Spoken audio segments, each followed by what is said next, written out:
Hello, world singers. My name is Tyler. My name is Brooke. And this is Cosmere Conversations.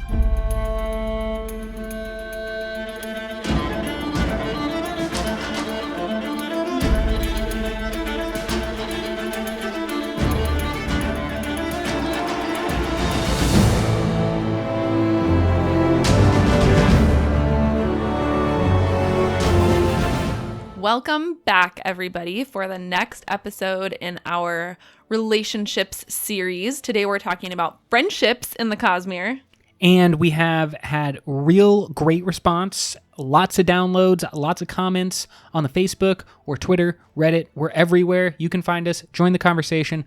We are looking today at friendships. Brooke, before we begin, let's just say, hashtag all spoilers all the time. We know this, people, okay? We know this, but we're going to keep saying it because we're going to look at every single aspect we can of some of the biggest friendships in the Cosmere, starting with Kaladin and Syl. What's your first thoughts when I say Kaladin and Syl, Brooke? Well, they're one of my favorite pairings in the Cosmere, I would say. I love Syl. I love their relationship. They're one of the most central relationships to the Stormlight Archive, as we know. Yep. I think what is so unique or so interesting is that this is a relationship that we see go from really a curiosity, like a mere, hey, what's that little beam of light doing? It's acting all weird. That Kaladin is experiencing, and he's having just a very simplistic interaction with one of these Spren on his, Risharian universe. And we have that develop into a relationship that goes through so many different phases. When there's like childlike, silly Syl that is just, barely cognizant of what is going on. And then that relationship continues to develop as the story develops and as the mystery around Spren and what all this means develops. We see it happen through Kaladin and Syl's eyes. Yeah, and at this point, their relationship has gone through so much. Like, I would say this is one of the most deep and intimate relationships in the Cosmere. Like, each one of them have seen each other at difficult times and at happy times. Like, probably no one in the universe knows one another the way they know each other. That's a good point, because we're talking so often about beings with incredible power or abilities, but what this comes down to is a very, very personal and intimate relationship that is, slightly unique, because we don't have these types of relationships in our own world, and even the Risharians didn't have them for a very long time. But we have a relationship that's built not just on, like, the normal things you build a relationship, like conversation and good times. Right. Yeah, like, because Syl is there with him all the time, so she knows, like, all of his thoughts, all of his moments of weakness, all of those things that typically in our lives people are not around for. She's there for everything. What I love so much about the way that Brandon creates this relationship is that as we learn more about Syl and the person that she was and the person that she is, as she starts to remember those things, it's coinciding with every little power boost that Kaladin gets himself. So there's like more action and then more revealed in their relationship, which then allows their relationship to develop even further. Yeah, it's definitely a mutually beneficial relationship, or Nahel bond relationships are supposed to be, I guess. But there's a really great quote that encapsulates this. Syl says, "I'm doing it. It's both of us. But without me, nothing would be changing in you. I'm taking something from you and giving something in return." And that's kind of like the mystery of what's going on, is what is being taken, what is being given, how does this Nahel bond kind of work, and then the mystery of what happened over the thousands of years of Risharian history about the different people that had these Nahel bonds, and like how that interacts with Odium's plan and honor and cultivation on Rashar, like it's all interwoven and intermixed in such a way that we have a very simple and intimate relationship that is coinciding with all of this big stuff at the same time. Yeah, and I think this relationship is really unique also because as we see in Oathbringer, different Spren are different, and some of them are more human-like than others. And Syl in particular, I think, is an especially human-like Spren, even to the point where in Oathbringer we see her taking on even more of human qualities and teasing Kaladin about dating and girls and, you know, really being a friend to him more than just this like mystic magical thing that's like following him around.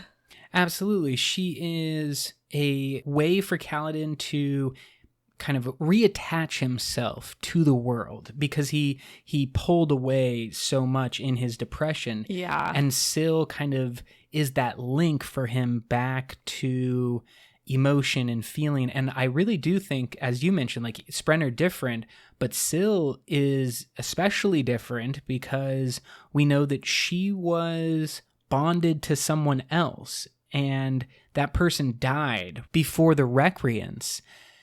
And so she did have kind of a more fully realized version of herself. She kind of was a person in that Recreants timeline.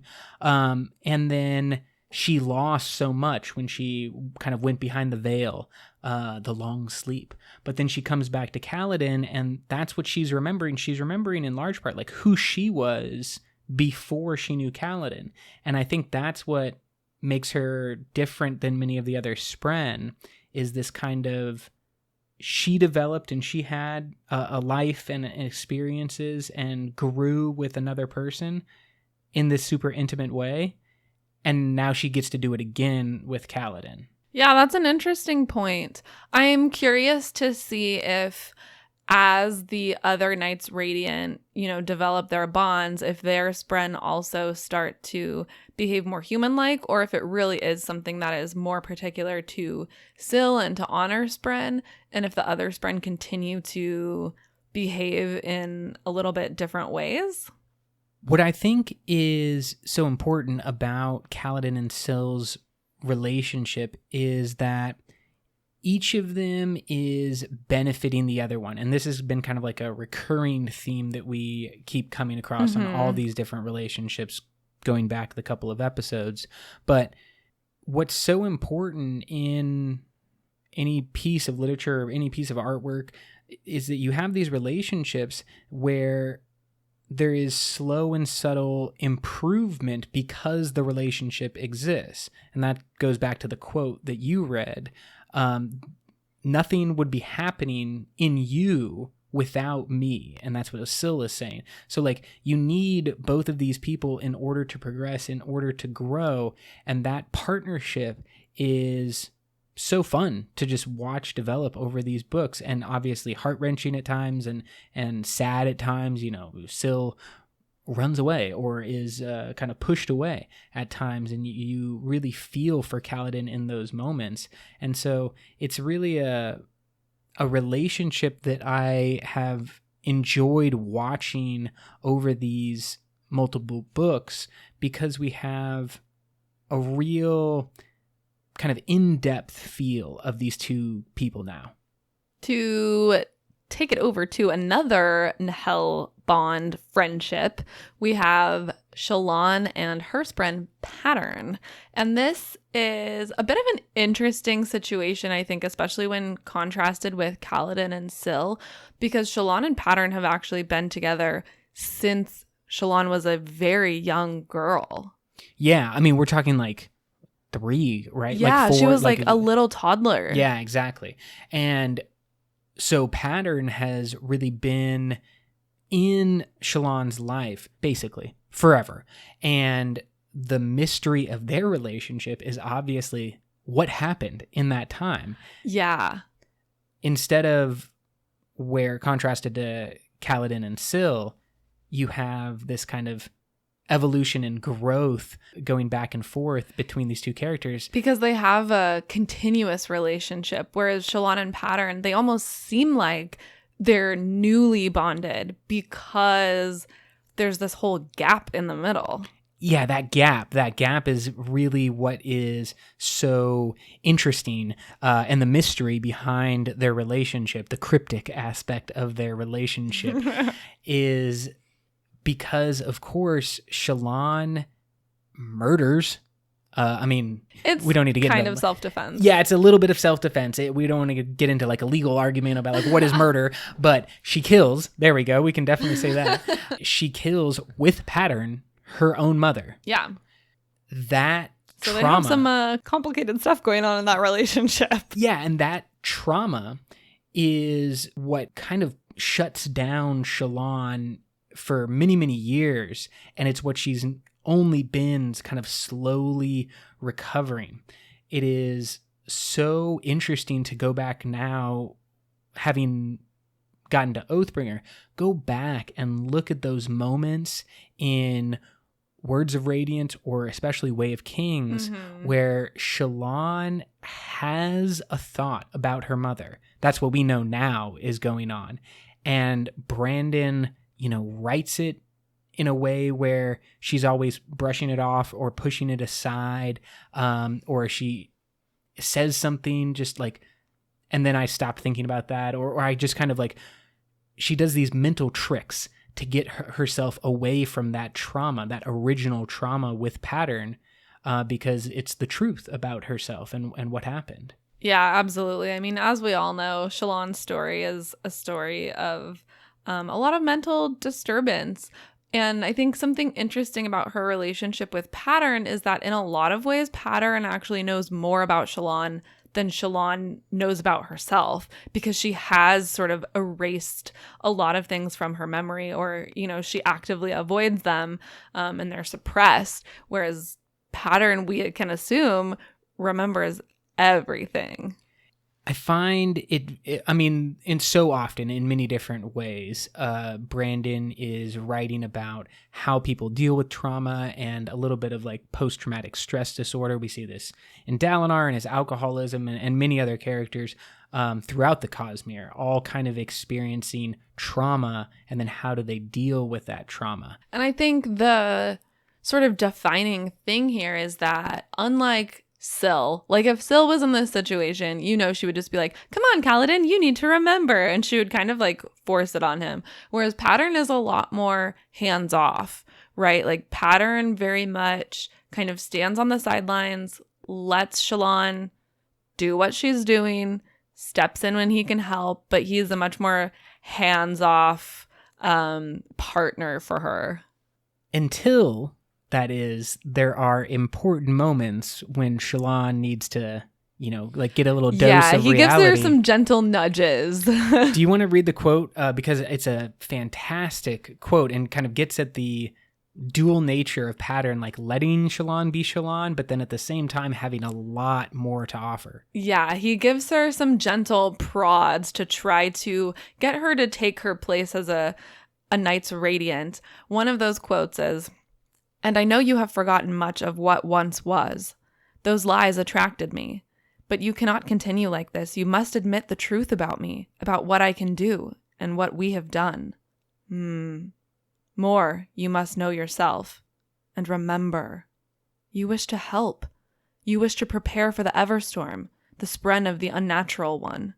You must become something. I did not come to you merely to teach you tricks of light." I love that quote. I love the way that it cuts through a lot of Pattern's normal, more hands-off behavior and gets at the heart of what is going on that Shallan has forgotten, or, as with trauma, is avoiding what she is and what her and Pattern are and what she is capable of. And that still, at this point, is basically the entire reason why she hasn't really delved deep into her second Knight's Radiant power, which would be similar to Yasna's, the ability to go into the cognitive realm and manipulate things. Yeah, soul casting, right? The specifics of soul casting to me are still very fuzzy in my own mind. Well, and I think we have a word of Brandon too, saying that the process or the outcome of soul casting is different between orders of Knights Radiant. So like Shallan's soul casting won't be exactly like Yasna's soul casting. So I think that's pretty interesting. Yeah, I mean, what we know so far and what we have seen is that Shallan is kind of inhibited, or she's holding herself back, and Pattern is kind of continually trying to push her forward. So there is that growth and there is that kind of dual nature. I think probably what everyone recognized about Pattern in Oathbringer is that as he is becoming more of a full person, he's also becoming very funny. Pattern was like a huge moment of levity in aspects of Oathbringer, which is, often a very sad book. Pattern's a good bright point, and I really love his personality that's kind of developing. Yeah, I agree, especially with Shallan's sort of witty banter that she often engages in. I like that Pattern has kind of also taken on a sense of humor and that they each relate in that way. Yeah, I mean, it's a huge aspect of Shallan's personality, how she's always like saying things a little bit too quickly for her own good. Yeah, a little bit sarcastic, a little bit cheeky. And now Pattern just comes out and he likes wordplay, and he's like, oh, jokes are great lies. Yeah, exactly. Oh, that's so funny. And of course, that's what a lot of comedians say about, it's about misdirection kind of, and surprise. Presenting one thing, giving someone an expectation and then removing it. Like, that is so just funny that the one spren that might become the most humorous of all spren is the cryptic. In his like severe black cloak, like looking so serious, and then he's actually hilarious. My like feeling, and did you get this as well, that like cryptics are kind of described similar to like death, or ooh, that's interesting. Yeah, I see them like kind of like vampires. Okay, definitely got like that dark death vibe going on. And like their appearance, I feel like, is so somber and serious. And then Pattern has this like playful personality. I love the contradiction, basically the lie. That Pattern looks terrifying and yet is hilarious. That's such a good point. He has his own little illusion. Yeah, exactly. I don't know how much of this we're just like making up and reading into it, but hats off to the creator. Point of Cosmere Conversations. That's generally how it always goes. I think that what we can say about the relationship, both seen with Kaladin and Syl and with Shallan and Pattern, is that there is a bond and an intimate relationship, knowing one another in their darkest moments, knowing things that even the humans don't want to admit about themselves, having that knowledge and then growing in tandem is the heart of a good friendship. And I think that's why we started with these two relationships, is because that's the heart of a friendship. Yeah, I mean, this next one, now that we're like putting it right after the two we've already spoken about, I feel like they have a lot in common. We're going to talk about Wax and Wayne, and they have their own kind of special bond. Definitely a humorous relationship, and one that plays great on screen, or on book, on the screen of your mind. Exactly, theater of the mind, folks. I think that Wax and Wayne definitely has that like buddy cop vibe mixed with the Old West, obviously. Yeah, they have some great witty banter back and forth. Interestingly, I think this relationship could also be seen through the lens of like a mentor relationship or a parent relationship as well. Because there is an age difference, right, Yeah. between Wax, who's a little bit older, a little bit wiser, but probably is going to, we could maybe say like a familial, like a brother relationship, maybe not necessarily like a direct parent relationship, but kind of like a brotherly mentor type of, older brother. Yeah, I totally see that between the two of them. And it starts, obviously, with a little bit of tragedy, because that's how we get Womp, growth. womp. Yeah, so tell us about the beginning of their relationship. What's the Wax and Wayne origin story? Well, Wayne was quite young. He was about 17 years old, and he was into some shenanigans, as many young boys are, and was robbing a man at gunpoint, not intending to actually shoot him, just like, trying to be tough and dangerous. Accidentally did shoot him and was put on trial. At the trial, he finds out that man is, a pretty good dude, father of 3. Now there's 3 kids that don't have a dad anymore, and he's super repentant. He just like feels awful. It's so traumatic. He, hates that he's done this. And we're not sure how, but Wax, as a lawman, somehow arranges to save Wayne from being hanged, and kind of takes Wayne under his wing, and, sets him straight, teaches him some good morals, provides a little bit of direction and support for him. And the two are basically inseparable ever since. When we see this relationship develop over the 3 books we have so far in Mistborn Era 2, what I love about Wax and Wayne is that there is so much kind of a resistance and dismissiveness that occurs. Often Wax will be saying, like, we need to do this thing, and Wayne is very not interested in doing that thing. I love that their relationship is not, on its surface, one that we have kind of seen before. It does feel like something that is unique, or that's not ever apparent in each of the different Cosmere books. Yeah. I mean, I hate to give a call to the very cliche naming of these 2 people, Wax and Wayne, which really annoyed me when I first started reading the books. But they really are opposite sides of a coin. If one of them is a full moon, the other one is a new moon. Wax is someone who is very somber and serious. He takes himself way too seriously, and he really needs someone like Wayne who doesn't take anything at all seriously and is just constantly, goofing around.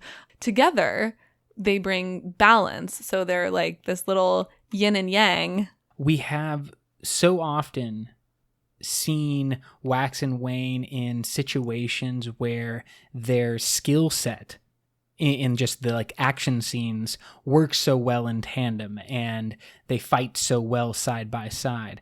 I see the same type of symmetry or yin and yang in their personal relationship as well, because as you pointed out, Wax takes himself very seriously, Wayne more freeform, except on one issue.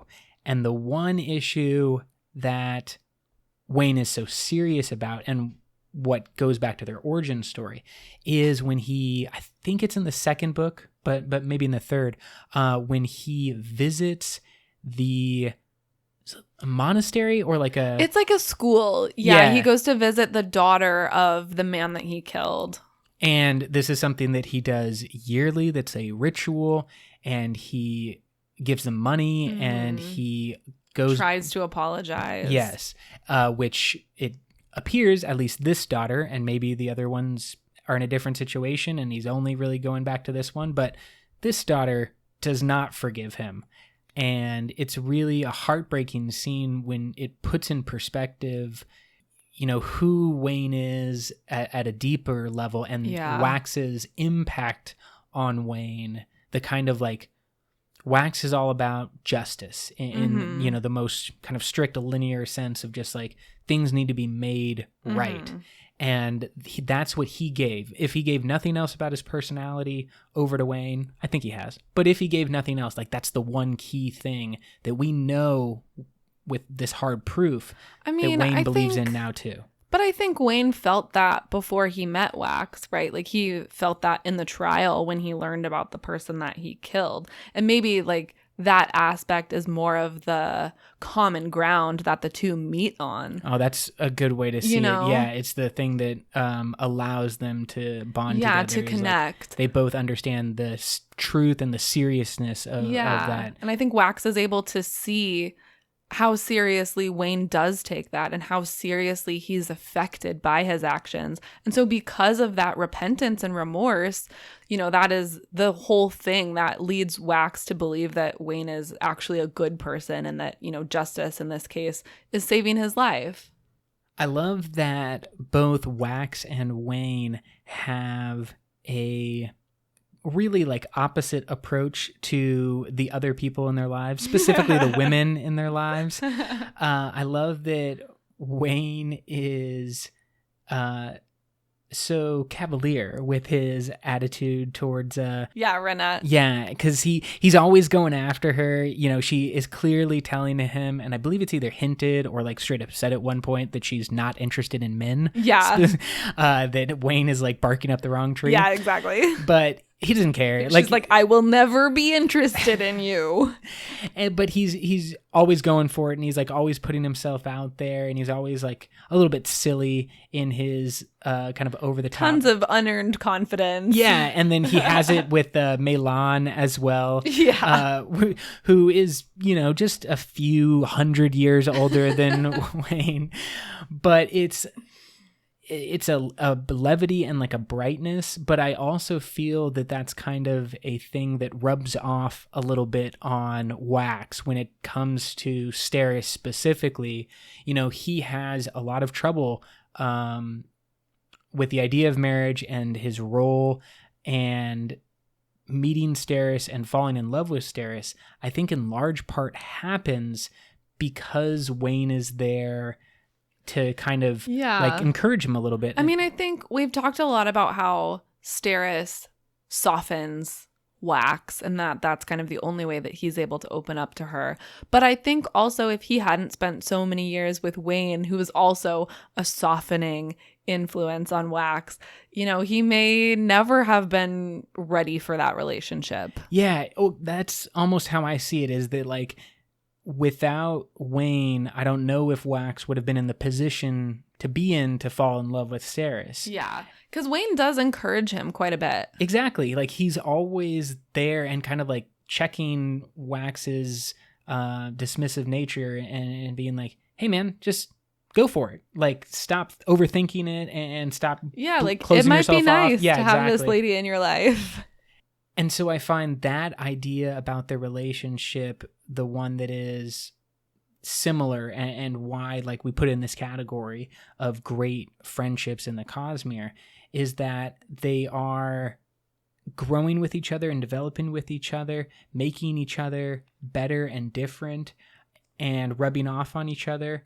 I felt that it was done in a unique way with Wax and Wayne, that we are having the same type of growth that we've seen in other relationships. But with Wax and Wayne, it was just like the writing was tighter, the jokes were funnier, the heartfelt moments felt like very real, like seeing when Wayne goes and like he is drunk, but he's not drunk because he can heal it instantaneously. And so like, is he drinking to like not feel the pain? Is he having this moment for himself, or is it for the girl? I just feel like there's so much introspection in that moment that is easy to overlook in all other parts of the book. You could just be like, Wayne is a silly character and he's just along for the ride. You could very easily, Wayne could just be like a 2-bit character that could be forgotten. It adds a lot of depth. And then, it just adds so much depth. And I think it's depth that came with time with Wax. And I feel like, as we've talked about, the reverse is true as well. So it's a great pairing. Love the name. Have always loved the names because they are just a little yin and yang, a little Wax and Wayne. Our next pairing have also spent quite a bit of time together, also on Scadrial. We go to Zazed, or Zazed, however you would like to pronounce it, and Tensoon. This relationship is, of course, one that we don't even know is happening at certain times. We have Tensoon, who is a Kandra. I say Kandra. All right, we'll go with Kandra. Tensoon is a 700-year-old Kandra by the time that we get to see him in Mistborn Era 1. He is of the 3rd generation, which means that the Lord Ruler made 2 generations before him, and then I think like 5 or 6, maybe up to 10 after him. But we have a super old entity, and the Kandra, of course, can change their forms at will and perform contracts throughout the world for the Lord Ruler, or on the Lord Ruler's behalf. But this is the key part about Kandra that I want to leave with us to make all the relationship aspects make sense. Tensoon is given sentience by the spikes that are implanted in him. With blessings that are of ruin? Yeah, I mean, I don't know if we have like a specific idea, but the spikes are hemalurgic, and one of them gives a mist wraith sentience, and then the second one allows for certain abilities or, Other qualities. Yes, other qualities. Great way to say it. But we have the 2 different spikes that are implanted in Tensoon that are giving him sentience. And he is going to have a nice 700 years that we know nothing about. But in Era 1, he's going to first interact with Zazed as part of Kelsier's crew when he himself is impersonating another Kandra, Orsur. So he goes by Orsur. He befriends Vin. He befriends Zazed. They have conversations, but the entire time, Tensoon is working on behalf of the bad guys. Infiltration. Spy. Which is kind of his main job, it's his go-to move, and is for all of the Kandra. But what we start to get is that because we are seeing Tensoon impersonate someone else, we don't know how much of it is real, but we know that eventually it is the relationship with Ven and the relationship with Zazed that are going to transform and literally save Scadrial. Yeah, originally I think his strongest relationship is with Vin, but obviously she is no longer alive at the end of the series.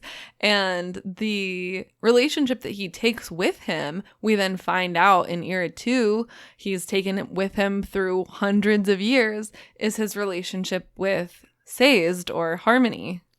It originally begins when Tensoon, having grown to care for and respect and believe in Vin, sees Zazed as another key part of the prophecy. He sees Zazed as the announcer, the one who is telling about the hero of ages. The prophet. Yes. And so because Tensoon kind of sees an importance in Zazed, you are important in the roles that need to be played, he brings him into his confidence, and eventually he's going to take Zazed to the Kandra homeland. I think he's like the first outsider to go. Yeah, I think you're right.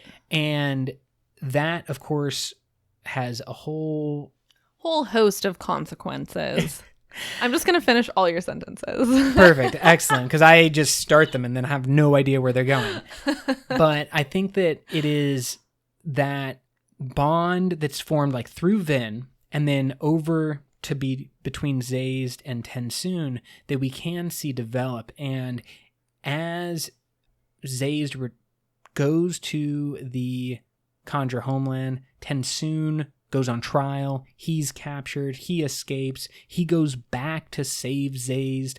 We have this friendship that was developing in the background all the time, where these were kind of 2 side characters that were slowly getting closer and closer to one another until we have this moment in the Kandra homeland where Zazed is being attacked on all sides. I think the second generation is like sending waves of different Kandra to go attack him, and Ruin takes over through those spikes, takes over Tensoon, and Tensoon begins to choke out Zazed to try to kill him.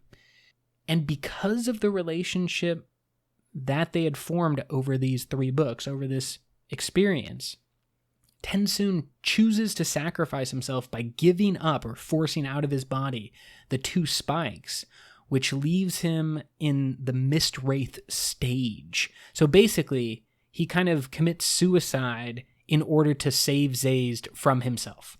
Yeah, isn't that part of the first contract that they are like all supposed to remove all their spikes? And Tensoon is like the first one who's like, we have to do it. Yeah, the resolution, I believe it's called. It was like always told it will happen at some point. And the older generations are like, nope, we're not doing it. Like they're all about self-preservation.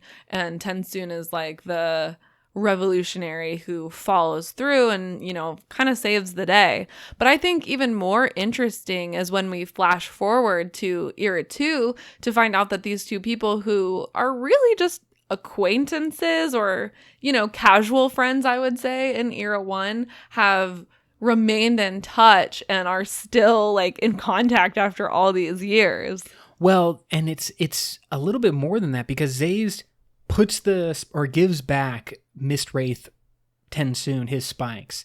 And then they have 300 years of watching Harmony work and the development into Era 2 when we see Tensoon again have a huge role. But remember, those spikes are like little radio waves that go off in Tensoon's head that allow him to interact with Harmony all the time. He is literally, because of the nature of his creation, always connected to Zazed/Harmony at this point. By the time we get to Era 2, he is able to communicate, and I don't think it's like literally like they talk to each other.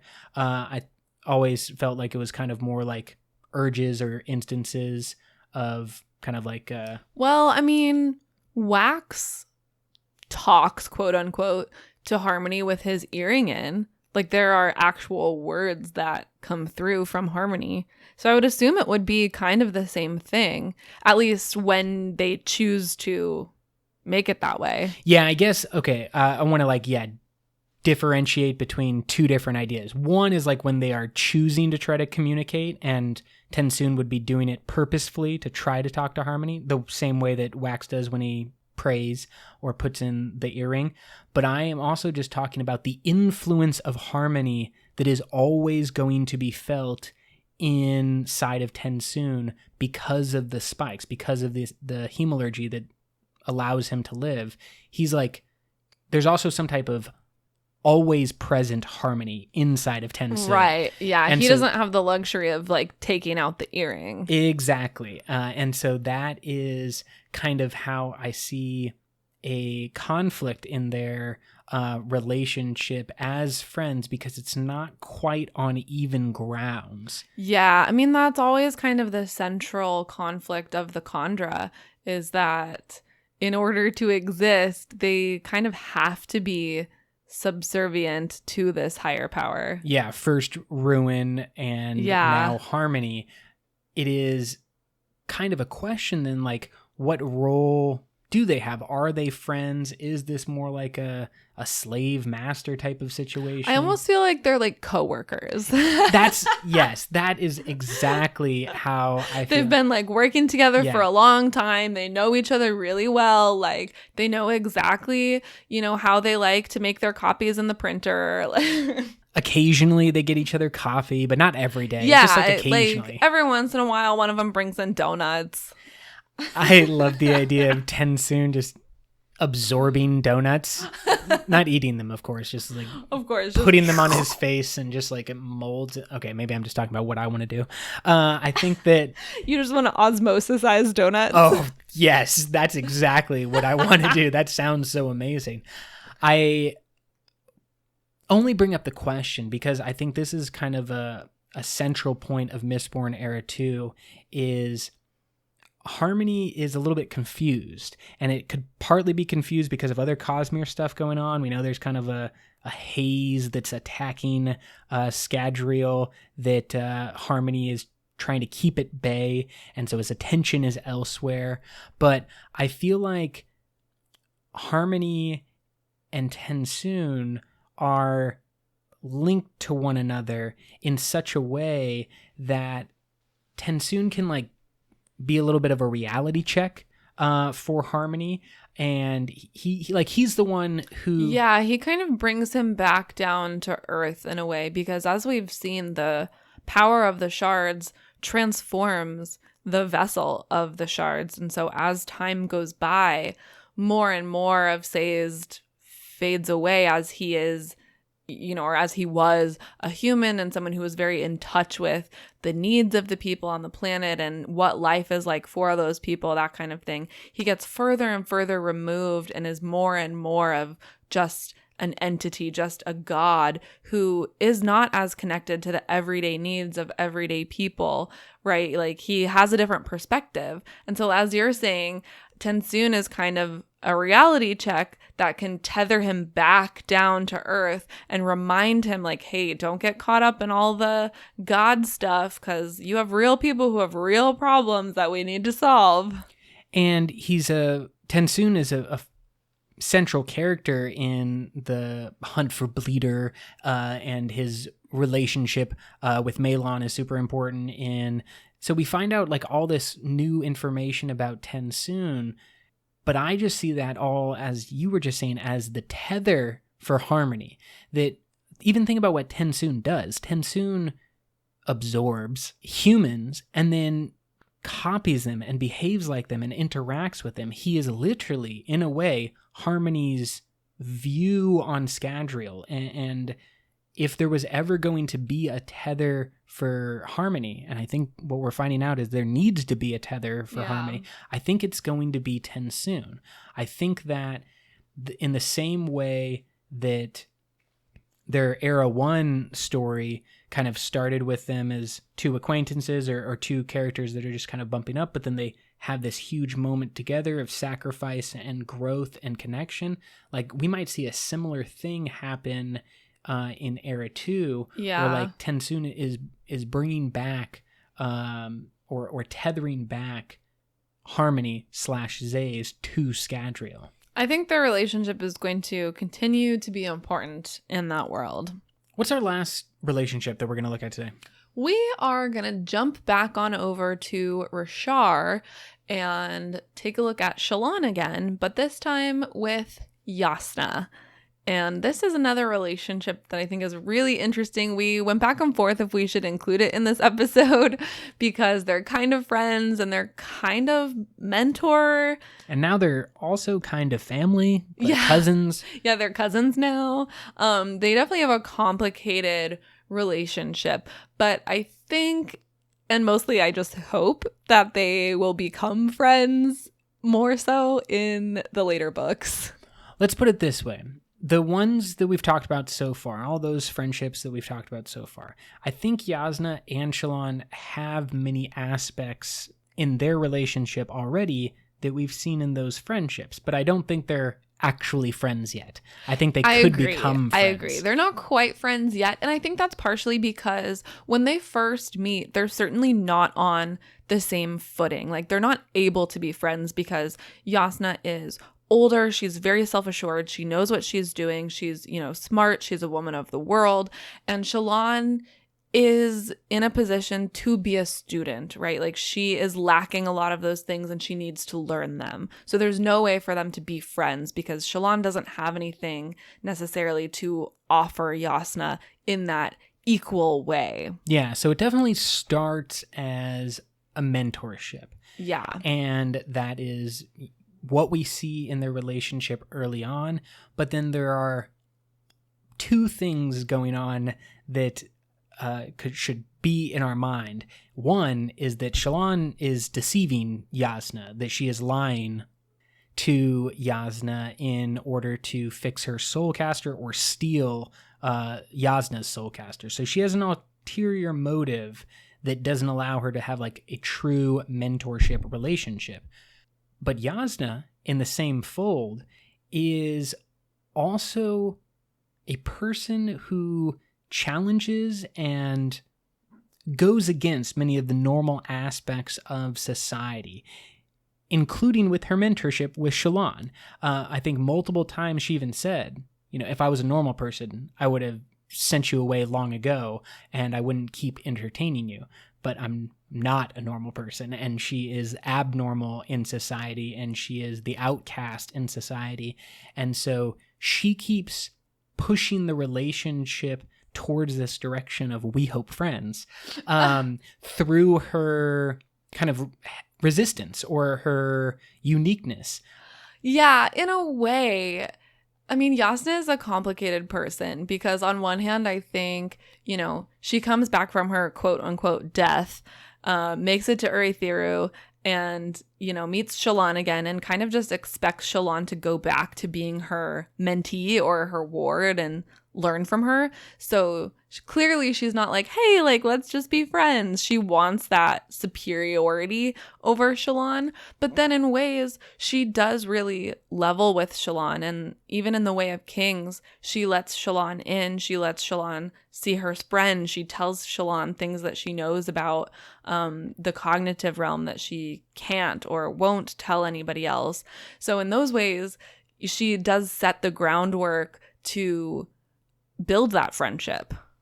I think it is a little bit about becoming even with each other. Like we saw with Wax and Wayne's relationship, they didn't necessarily start on even grounds, but then pretty quickly and by the time we meet them, they do seem to be on even grounds, much more like friends. But they started imbalanced and grew over time. What we are seeing is the starting imbalanced with Yasna and Shallan, and hopefully the growing over time. Obviously, part of this growth comes with the fact that Shallan is one of the few other Radiants, and that they are going to grow as Knights Radiant together, and their power levels are going to grow simultaneously, and they will learn from one another just in the...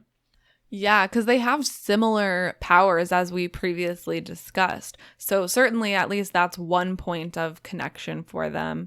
But I think when we see them sort of quote unquote currently in Oathbringer, Shallan is essentially a completely different person. And a lot of that is because of Yasna, because she was under her tutelage and learned so much from her, both personally and intellectually. She's able to become the person she is now, who is much more confident and self-assured. And because of all the trials that she goes through when Yasna allegedly dies, again, that enables her to become a much more mature and confident person, where now she and Yasna are both mature, confident women who have their own ideas and perspectives about the world. I think that seeing them as equals is going to be such a cool experience in the next two books, because Shallan, as far as we know, is now, very close to being the most advanced Radiant so far. And Yasna is definitely right there with her, pretty close, and maybe at the same point of kind of like flirting with the fourth ideal, and maybe have already said it. But we have their personal relationship that I think is going to take on new aspects and continue to grow, because one of the important things is that Shallan does have that time away from Yasna. She doesn't just become like a mere copy or just another award that Yasna goes through over, a little bit of time and then throws aside. No, that death of Yasna, in quotes, and then the experiences that Shallan has afterwards, where she becomes Vale and learns the kind of a rougher side of life, and gains her little followers, her squires. I mean, basically that's what they become. That is so significant for Shallan as an individual, so that by the time they are reunited, as you were saying, they're both kind of independent, more self-assured women. What I think I'm trying to say is that Yasna feels like she needs to be knocked down a peg or two. She needs some vulnerability. All these other relationships we talked about is they have kind of supported each other through difficult times. They've been there in low points. And we assume that Yasna had some difficult points after she died, but we haven't seen those yet. I think we see them a little bit, not directly, but we see their effect. Yes. I'm even thinking about, the moments when Yasna first shows up again and she thinks she's going to be the announcer, right? Like she thinks she's breaking news to everybody, that she's going to be the one that has all of the information and all of the answers. And when she shows up, she finds out that actually everyone else knows more than she does. And that's basically the first time in her life that Yasna has been like the last to know something. And this was her thing. This was her project. This was her big idea that she was pursuing for most of her scholarship. So I think we do see a few moments where Yasna is a bit taken aback and she is having to adjust, and she maybe doesn't do that very well and kind of continues with her confident approach, and I don't know if she really absorbs those moments, but I think we do start to see that, and we even see Shallan kind of snap at Yasna and be like, you don't know what you're talking about, you've been gone, so like stop. But then I think by the end we have that I think it's Yasna who writes the Ketek poem for Shallan's wedding. Mm-hmm. And I think the fact that that exists is just kind of an indication that Yasna is beginning to soften and beginning to see Shallan and accept Shallan for who she is now. So that's like the little tiny thing that gives me hope for this relationship blossoming to what could be a really beautiful friendship between two very powerful and opinionated women who may not always agree. And I think that that is a kind of friendship, a kind of female friendship that I don't know if we have really ever seen. I think that it could become just a dope relationship to watch on the battlefield, mainly. Like Yasna obviously was crazy awesome. I mean, yeah. In Oathbringer. I mean, she is the cover of Oathbringer. True. We have Shallan, who then, levels up in that battle when she's sending out all the projections and stuff. Like, I think that there is so much possibility for these two women. Really, what I think is so great is that in many ways it feels like Brandon is writing these other stories, and with each other story that he writes, each wax and wane, each Steris and wax, each little moment of growth for Brandon, I feel like he then brings that back and puts it all into the Stormlight Archive.